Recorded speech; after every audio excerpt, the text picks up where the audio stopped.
할렐루야. 아멘. 강추위를 뚫고 또 담대하고 거침없이 또 오후 예배 나오신 삼일교회 모든 성도님들을 환영하고 축복합니다. 이 시간 나를 덮는 은혜라는 말씀의 제목으로 우리가 읽은 말씀을 함께 나누겠습니다. 날씨가 참 많이 추워졌습니다. 추운 겨울 하면 생각나는 것들이 참 많이 있죠. 따뜻한 어묵 국물이 생각나기도 하고 아니면 남영역 잉어빵 또 생각나기도 합니다. 여러 가지가 있을 텐데 개인적으로 떠오르는 하나가 있었습니다. 바로 우리를 따뜻하게 감싸주는 이불 속이 떠올랐어요. 저는 참 열이 많은 사람입니다. 그래서 어렸을 적에 이불을 덮고 있으면 자꾸만 이불을 걷어 차는 습관이 있었습니다. 그래서 이불을 걷어 찼던 제게 어머니께서 이렇게 말씀하세요. 너 그렇게 자꾸 걷어 찰 거면 배만 덮고 자라. 그래서 이제 배만 덮고 자다가 어떻게 될까요? 점점 추워지니까 다시 그 이불을 꽁꽁 싸매는 제 모습을 볼 수 있었습니다. 혹시 여러분도 이불을 배만 덮고 주무시거나 아니면 반만 덮고 조금 걸쳐서 주무시는 경험이 있으신 성도님들이 계십니까? 물론 열이 많은 사람들에게는 어떻게 보면 참 효율적인 방법일 수 있지만 방금 말씀드렸듯이 정말 요즘같이 추운 겨울에 이 추위에 조금만 덮고 자다가 어느새 나도 모르게 이불을 꽁꽁 싸매는 우리의 모습을 확인할 수 있죠. 왜 그렇습니까? 이불이 얇아서도 이불이 없어서도 아닙니다. 우리가 이불을 덮긴 했는데 그 이불을 온전히 덮지 않았기 때문이죠. 배만 덮고 자든 반만 걸치든 제가 이야기하고 싶은 요지는 이것이 아닙니다. 이불의 따스함을 온전히 느끼기 위해서는 어떻게 해야 됩니까?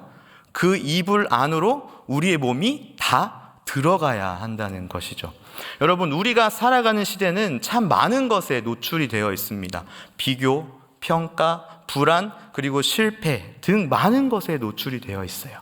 그렇게 우리는 세상 속에서 참 냉랭하고 차가운 삶을 살아가는 것이 우리라는 것이죠. 그러다가도 하나님의 은혜를 누리면 우리는 잠시나마 따스함을 느낍니다. 평온해지죠. 하나님 은혜에 감사합니다. 감사합니다라고 하면서 우리가 조금 평온해지지만 그 은혜로 매일같이 우리가 살아가지 못하죠. 어느 정도 지나면 우리는 그 따스한 은혜를 잃어버리거나 잊어버리게 됩니다. 무슨 의미일까요?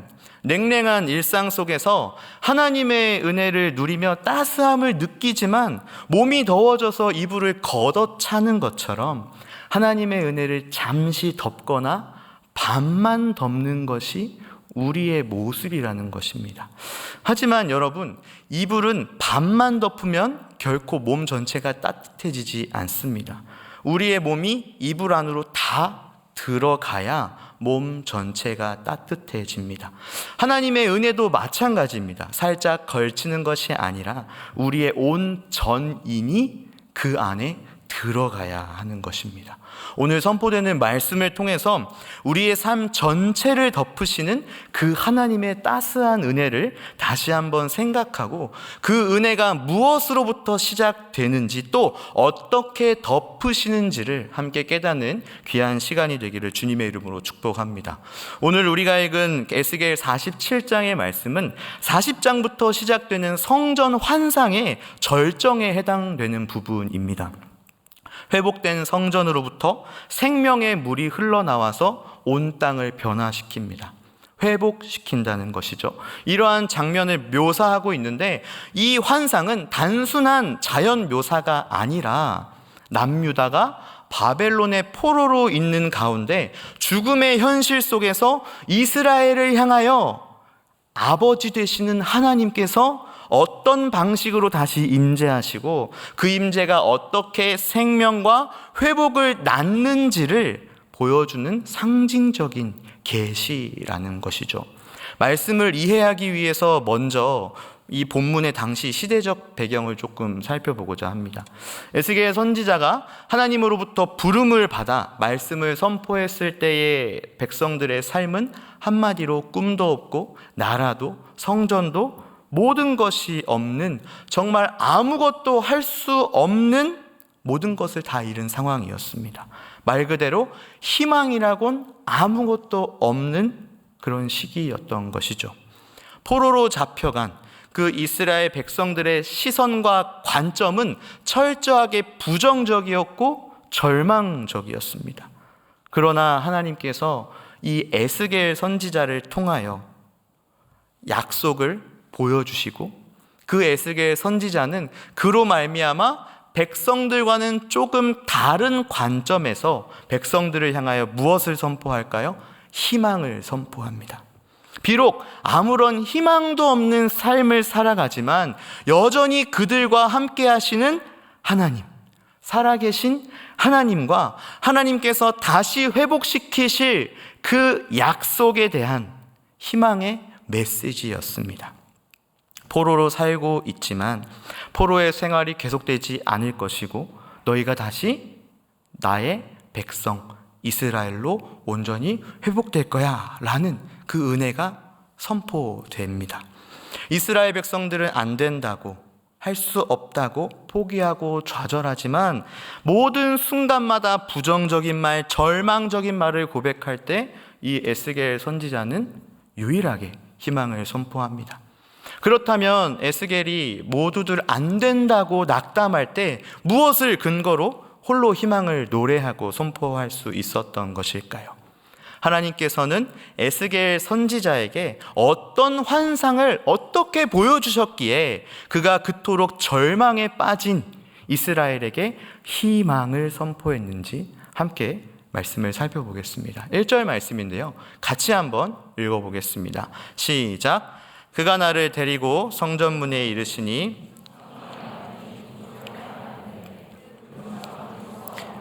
동쪽으로 흐르다가 성전 오른쪽 제단 남쪽으로 흘러내리더라. 아멘. 에스겔 선지자가 본 환상이 어떤 환상입니까? 서두에 이야기했지만 하나님께서 하나님의 사람과 함께 성전을 둘러보게 하십니다. 그리고 둘러보기를 마친 후에 성전 문에 이르렀을 때 성전 문 지방 밑에서 물이 흘러나오는 상황입니다.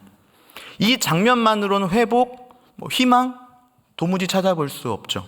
하지만 이후 이 성전에서 흘러나오는 물을 통해서 어마어마한 회복의 변화를 목격하게 됩니다. 계속해서 2절 말씀을 보면 성전 문지방에서 흘러나온 물이 흐르고 흘러서 성전 동쪽 문의 오른쪽에서 스며 나오더라 라고 2절 말씀에 기록하고 있습니다. 여기서 스며 나오더라 라고 기록한 이 단어는 물이 똑똑 떨어지는, 물이 졸졸 흐르는 그런 의미입니다. 쉽게 말해서 정말 추운 요즘에 동파 방지를 위해서 어떻게 합니까? 세면대에 물을 조금 틀어놓죠. 우리 자취하는 우리 청년들은 이거 안 하면 어떻게 돼요? 빨래 못 하는 겁니다. 생수 사서 어떻게든 그 물을 또 이렇게 사용하곤 하겠죠. 이처럼 에스겔은 물이 성전 문지방으로부터 흐르고 흘러서 정말 조금씩 조용하게 똑똑 떨어지는 이 환상을 보게 된 것입니다. 그런데 그대로 끝나는 것이 아니라 그렇게 조금씩 또 조용하게 똑똑 떨어지는 그 물이 어떻게 되고 있습니까? 3절에서 5절 말씀인데요. 다 같이 좀 길지만 한번 읽어보겠습니다. 시작. 그 사람이 손에 줄을 잡고 동쪽으로 나아가며 천척을 측량한 후에 내게 그 물을 건너게 하시니 물이 발목에 오르더니 다시 천척을 측량하고 내게 물을 건너게 하시니 물이 무릎에 오르고 다시 천척을 측량하고 내게 물을 건너게 하시니 물이 허리에 오르고 다시 천척을 측량하시니 물이 내가 건너지 못할 강이 된지라. 그 물이 가득하여 헤엄칠 만한 물이요 사람이 능히 건너지 못할 강이더라. 아멘. 정말 똑똑 떨어지는 그 물이 점점 차고 있던 것이죠. 에스겔을 인도하던 하나님의 사람은 우리가 방금 읽은 3절에서 5절 말씀에 보았듯이 계속해서 천척을 측량하면서 에스겔로 하여금 그 물을 건너도록 했습니다. 여기서 천척의 이 단위는요, 약 530m 정도 되는 길이입니다. 그렇게 대략 530m씩 건너니 어떻게 됩니까? 물이 처음에는 발목에 찼어요. 어떤 물이요? 성전 문 지방으로부터 정말 조금씩 스며 나오는 그 물이 발목에 찼던 것입니다. 사실 아직까지 우리에게 크게 와닿지 않습니다. 발목에 차서 뭐 어때서 그냥 물이 좀 새는가 보다 라고 느껴질 수 있죠. 4절 말씀을 다시 보면 한 번 더 천척 약 530m를 측량합니다. 처음으로부터 대략 1060m 지난 시점에 물이 무릎까지 찼습니다. 그리고 한 번 더 천척을 측량했을 때 곧 성전으로부터 대략 1.6km 정도 되는 지점에서 물이 에스겔의 허리까지 찼다고 성경은 말씀하고 있습니다. 그리고 5절에서 한 번 더 천척을 측량했을 때 무엇이 됐습니까? 건너지 못할 강이 되었다고 말씀합니다. 약 530m씩 지날 때마다 수심이 대략 50cm 이상씩 점점 깊어지는, 사람이 건널 수 없을 정도로 수심이 급격하게 증가함을 강조하고 있습니다. 이후에 하나님께서 6절 말씀을 통해 이렇게 말씀합니다. 인자야, 내가 이것을 보았느냐라고 말이죠. 여기서 보다라는 동사는요, 그냥 눈으로 보는 것이 아닙니다. 그 의미를 분별하고 이해하는, 깨닫는 의미를 가지고 있어요. 즉 하나님께서 에스겔로 하여금 눈으로 잘 봤니? 이게 아니라 내가 본 이 환상을 통해서 내가 이스라엘을 향하여 일할 것이 무엇인지를 깨달았니? 라고 묻고 계시는 것입니다. 무엇을 의미할까요? 성전으로부터 스며 나오는 이 물이 점점 깊어져 사람이 건널 수 없는 어마어마한 깊이의 강이 되었는데, 이것은 하나님의 회복의 은혜가 우리가 생각할 수 없는, 측량할 수 없는 깊이이며 우리의 모든 삶을 덮고도 남을 만큼 차고 넘치는 은혜라는 것을 성경에서 말씀하고 있는 겁니다. 더 나아가서 발목부터 시작되어 점점 깊어진 이 물의 수위, 곧 헤엄쳐야 하는 강이 된 물은 하나님께서 택하신 이스라엘 백성을 향하신 하나님의 무한하신 사랑, 측량할 수 없는 사랑을 나타내고 있습니다. 워터파크에 가면 우리 보통 파도풀 기억하시죠? 어렸을 때 이제 친척형이랑 파도풀 갔다가 장난기가 너무 많아서 그 형이 제 어깨를 누르고 이렇게 막 놀더라고요. 그 파도풀이 저를 덮쳤을 때 저는 정말 죽음의 위기를 느꼈습니다. 이러다 죽을 수도 있겠구나. 많이들 기억하실 겁니다. 파도풀이 우리를 덮을 때 그 느낌이 어떻습니까? 이거 구명조끼 없으면 우리는 죽는다. 무슨 말일까요? 우리가 제어할 수 없는 높이의 큰 파도가 우리를 덮치는 것처럼 하나님께서는 사람으로서는 결코 제어할 수 없는, 측량할 수 없는 하나님의 무한하신 그 사랑의 은혜를 이 환상을 통해 보여주신 것입니다. 정말 눈에 띄지 않을 만큼 조용하게 똑똑 흘러가는 물이지만 그 물은 큰 강이 되어서 우리에게 다가왔습니다. 이러한 하나님의 무한하신 사랑과 은혜를 우리의 온 전인으로 경험하며 하나님께 감사를 고백하는 저와 여러분이 되기를 주님의 이름으로 축복합니다. 계속해서 7절 이하의 말씀을 보면 하나님께서는 물이 차고 넘치는 것으로 끝나지 않습니다. 그 물이 어디로 흘러가는지, 또 어떠한 변화를 주는지를 계속해서 보여주십니다. 우리 8절 말씀 같이 한번 읽어보겠습니다. 시작. 그가 내게 이르시되 이 물이 동쪽으로 향하여 흘러 아라바로 내려가서 바다에 이르리니 이 흘러내리는 물로 그 바다의 물이 되살아나리라. 아멘. 성전으로부터 흘러내리는 이 물이 바다에 이르러 바다의 물이 되살아나리라 라고 말씀하고 있죠.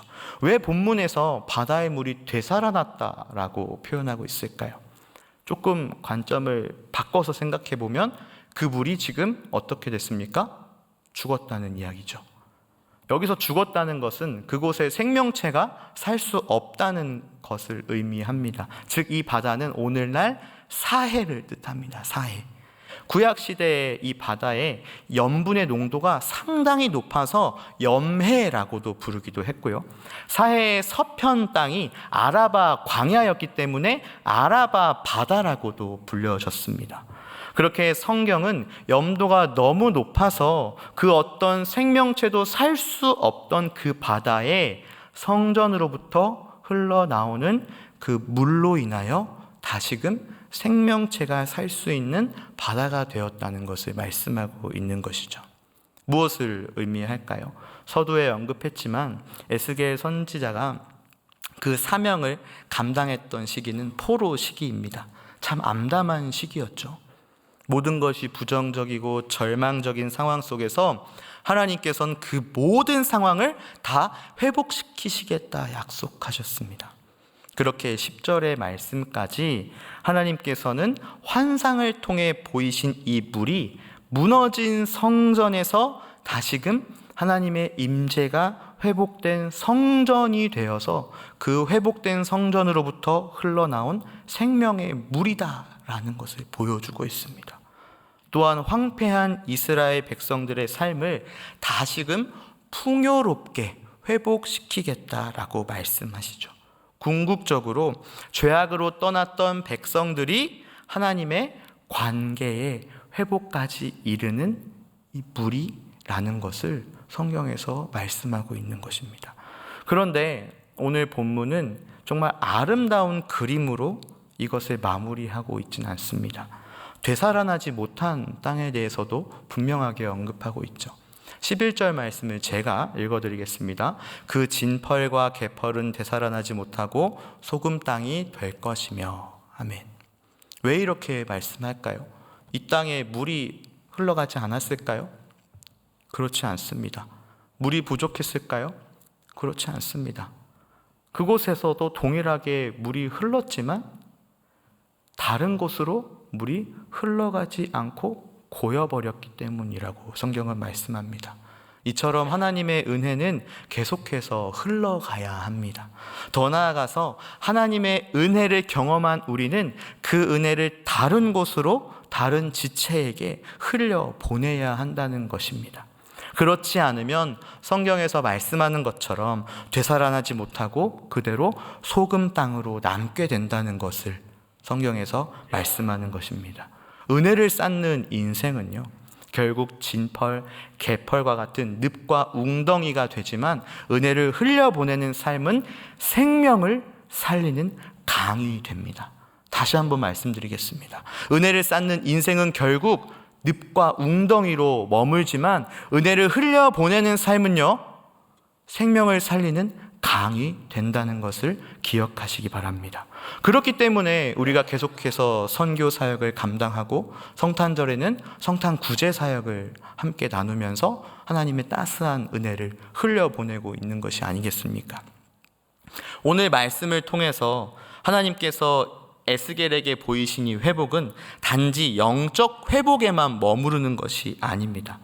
하나님께서 약속하신 회복은 개인적 차원을 넘어서 공동체적 차원, 그리고 경제적인 회복까지 확장되는 놀라운 축복으로 하나님께서 보이시는 전인적인 은혜라는 것입니다. 성전으로부터 스며나와 흘러내린 이 물이 이르는 곳마다 번성하는 모든 생물이 살아났습니다. 그리고 생명체가 살지 못했던 바다가 되살아났습니다.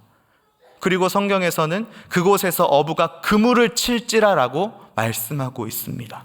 강가에는 각종 나무의 열매가 열매를 맺고 잎사귀는 약의 재료가 되는 놀라운 회복이요 축복을 약속하고 계신 것이죠. 우리는 그 물이 어디로부터 흘러나왔는지를 다시 한번 기억하기를 소망합니다. 어디로부터 흘러나온 물입니까? 황폐하여 무너진 성전이 다시 회복되었고 그 회복된 성전 문 지방 아래에서 조금씩 흘러나온 물이었다는 것입니다. 오늘 본문의 상황이 어떤 상황이죠? 모든 것이 다 무너진 상황입니다. 희망도, 또 미래도, 꿈도, 나라도, 성전도 없는 그런 상황 속에서, 참 허망한 상황 속에서 바로 그때 하나님이 에스겔을 통하여 하나님의 회복을 보여주시고 약속하고 계신 것이죠. 절망적인 상황 속에서도 하나님의 일하심을 계속해서 보여주셨습니다. 그리고 이렇게 말씀하셨죠. 6절 말씀에 내가 이것을 보았느냐. 하나님께서는 무너진 현실 속에서 이미 시작하신 또 앞으로 이루실 회복을 보게 하셨고요, 깨닫게 하셨습니다. 눈으로만 보는 것이 아닙니다. 이렇게 할 거야 라고 구체적으로 보여주셨고 깨닫게 하셨다는 겁니다. 그렇기 때문에 에스겔은 절망적인 시기와 상황 속에서 희망을 선포할 수 있었던 것입니다. 궁극적으로 하나님께서는 이 회복의 말씀을 누구로부터 성취하셨습니까? 예수 그리스도로부터 성취하셨습니다. 무너진 성전은 예수 그리스도를 통해 다시 세워졌고요, 참 성전인 예수 그리스도께서는 십자가에 흘리신 보혈을 통해서 메마른 우리의 삶을 회복시켜 주셨습니다.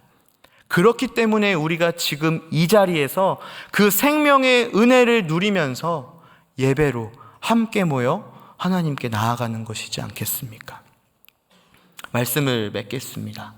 사랑하는 3일의 성도 여러분, 성전에서 조금씩 똑똑 떨어져서 발목에서 무릎으로, 무릎에서 허리로, 허리에서 온 몸을 덮는 강이 되어버린 이 물은 이스라엘 백성을 향하신 하나님의 측량할 수 없는 사랑이요 은혜였습니다. 그리고 그 물은 흐르고 흘러서 개인뿐만 아니라 공동체와 모든 삶을 살리는 은혜로 거듭났습니다. 서두에 언급했듯이 이 불은 다 덮지 않으면 따스함을 온전하게 느낄 수가 없습니다. 마찬가지로 하나님의 은혜 안에 우리가 다 덮이지 않으면, 우리가 다 잠기지 않으면 잠깐은 그 은혜를 누릴 수 있을지라도 온전한 은혜를 누리지 못할 것입니다. 측량하지 못할, 또 무한하신 하나님의 은혜 안에 우리의 모든 삶이 온전히 담기기를 간절히 소망합니다.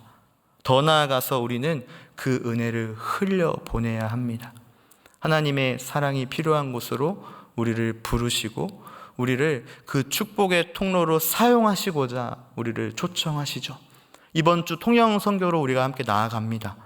가는 선교사로, 보내는 선교사로 우리가 누리고 있는 그 하나님의 따스한 은혜를 널리 널리 흘려보내는 저와 여러분이 되기를 주님의 이름으로 축복합니다. 담대하고 거침없이 순종하면서 하나님께서 우리의 일하심을 우리 삶에서 마음껏 누리고 경험하며 또 계속해서 그 은혜를 고이는 것이 아니라 흘려보내며 나아가는 저와 여러분이 되기를 주님의 이름으로 축복합니다.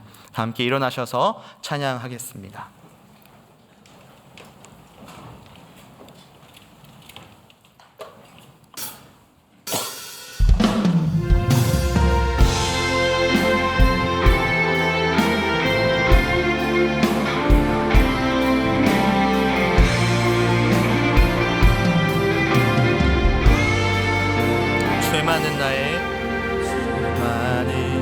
나의 모습 속에서 주님을 기억하네. 주를 떠나 방황하는 날 그대로 용납하셨네. 주님만 마음에 새기네.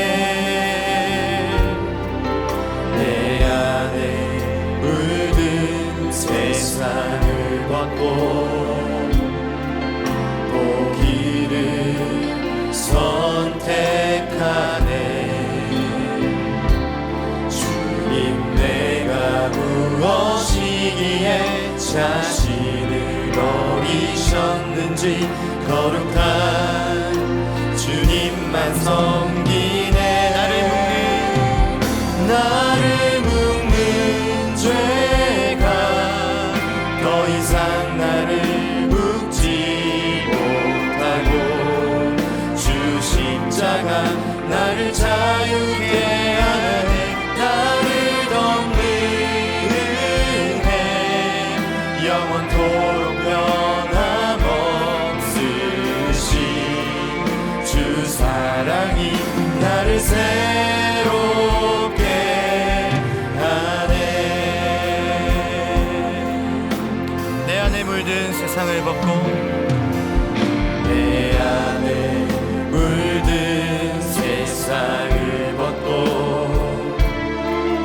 보기를 선택하네. 주님 내가 무엇이기에 자신을 버리셨는지 거룩한 주님만 섬기는 나를 묶는 죄가 더 이상 나를 묶지 못하고 주 십자가 나를 자유케 하네. 나를 덮는 은혜 영원토록 변함없으신 주 사랑이 나를 새로. 우리 다시 한번 고백합니다. 나를 묶는 죄가 나를 묶는 죄가 더 이상 나를 묶지 못하고 주 십자가 나를 자유케 하네. 나를 덮는 은혜 영원토록 변함없으신 주 사랑이 나를 우리 간절히 마지막으로 다시 한번 선포합니다. 나를 묶는 죄가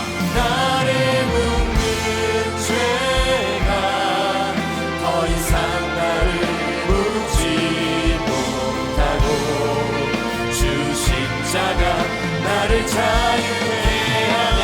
나를 덮는 은혜 영원토록 변함없으신 주 사랑이 나를 새롭게 하네. 이 시간 함께 들은 말씀을 가지고 기도했으면 좋겠습니다. 나를 온전히 덮으시는 그 하나님의 은혜, 죽기까지 사랑하신 그 사랑을 깊이 누리게 하여 주시옵소서. 반만 덮는 은혜, 잠시만 덮는 은혜가 아니라 나의 모든 삶을 덮으시는 그 은혜를 완전하게 누리게 하시고 그 은혜를 나의 모든 일상에서 나를 부르시는 모든 곳에서 흘려보내는 귀한 통로로 나를 사용하여 주시옵소서라고 함께 주님의 이름 한번 부르고 기도하겠습니다. 기도합시다. 주여, 하나님 아버지 감사합니다. 하나님 오늘도 귀한 말씀으로 우리에게 은혜 주시고 하나님의 한없으신 무한하신 우리의 모든 삶을 덮으시는 그 은혜를 누리게 하심에 감사합니다. 하나님 나를 온전히 덮으시는 그 당신의 그 은혜를 죽기까지 사랑하신 그 사랑을 깊이 누리며 나아가는 우리의 삶이 되기를 간절히 소망합니다. 반만 덮는 은혜가 아니라 잠시만 덮는 은혜가 아니라 나의 모든 삶을 덮으시는 그 은혜를 온전히 누리게 하여 주시옵소서. 그로 말미암아 우리에게 한없으신 측량 못할 하나님의 은혜를 마음껏 만끽하고 그 사랑을 우리의 모든 일상에서 흘려보내게 주님 도와주시옵소서. 나를 부르시는 모든 곳에 흘려보내는 귀한 통로로 우리 3일교회를 사용하여 주시옵소서. 나를 사용하여 주시옵소서. 하나님 아버지 참 감사합니다. 오늘도 하나님의 말씀을 통해 한량없는 은혜와 사랑으로 우리의 전인을 덮어주심에 감사합니다. 하나님, 우리에게 그리스도의 보혈로 하나님의 구원의 은혜를 허락하심에 너무나 감사합니다. 그 은혜를 온전히 누리게 하시고 그 은혜 안에 우리의 모든 삶이 덮이게 하여 주시옵소서. 그로 말미암아 그 은혜가 차고 넘쳐서 하나님의 사랑이 필요한 곳에 그 은혜를 흘려보내는 귀한 축복의 통로로 우리를 사용하여 주시옵소서. 그렇게 이번 주 통영으로 그 사랑을 흘려보내고자 합니다. 가는 선교사로, 보내는 선교사로 함께 하나님의 은혜를 흘려보내는 귀한 사역 가운데 하나님의 선교에 동참하는 우리 모두가 되게 하여 주시옵소서. 예수 그리스도 이름으로 기도합니다. 아멘. 지금은 우리 주 예수 그리스도의 은혜와 하나님 아버지의 무한하신 사랑하심과 성령의 내주 교통하심이 함께 모여 예배를 드리는 주님의 자녀들 머리 위에 영원토록 함께 있을지어다. 아멘.